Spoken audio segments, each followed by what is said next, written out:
राधानगरी तालुक्यातील कौलव इथं मद्यधुंद अवस्थेत कार चालकानं दुचाकीला मागून धडक दिली। त्यामुळे दुचाकीस्वार समोरून येणाऱ्या ट्रकच्या पुढील चाकात सापडून गंभीर जखमी झाला, तर त्याची पत्नी आणि नातू किरकोळ जखमी झालेत। साताप्पा लखू कांबळे असं 55 वर्षीय गंभीर जखमीचं नाव आहे। दरम्यान अपघात स्थळावरून पळ काढलेल्या कार चालकाचा ग्रामस्थांनी पाठलाग करत त्याला पकडून राधानगरी पोलिसांच्या ताब्यात दिलं।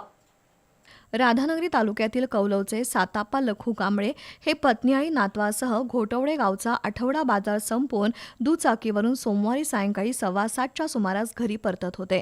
कौलव एसटी थांब्यावर ते आले असता कोल्हापूरकडून राधानगरीच्या दिशेनं भरधाव वेगानं जाणाऱ्या स्विफ्ट कारनं कांबळे यांच्या दुचाकीला जोरदार धडक दिली।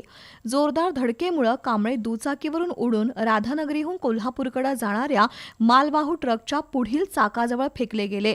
ट्रक चालकानं प्रसंगावधान राखत तात्काळ ब्रेक लावत वेगावर नियंत्रण मिळवण्याचा प्रयत्न केला, मात्र कांबळे यांना जोरदार धडक बसल्यानं ते ट्रकच्या उजव्या बाजूच्या चाकाखाली सापडले।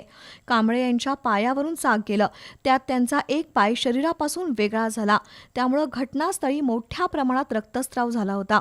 अपघातानंतर गावातील नागरिकांनी तातडीनं धाव घेत कांबळे यांना सरकारी रुग्णालयात दाखल केलं, मात्र प्रकृती चिंताजनक असल्यानं त्यांना पुढील उपचारासाठी कोल्हापुरातील खासगी रुग्णालयात दाखल करण्यात आलंय।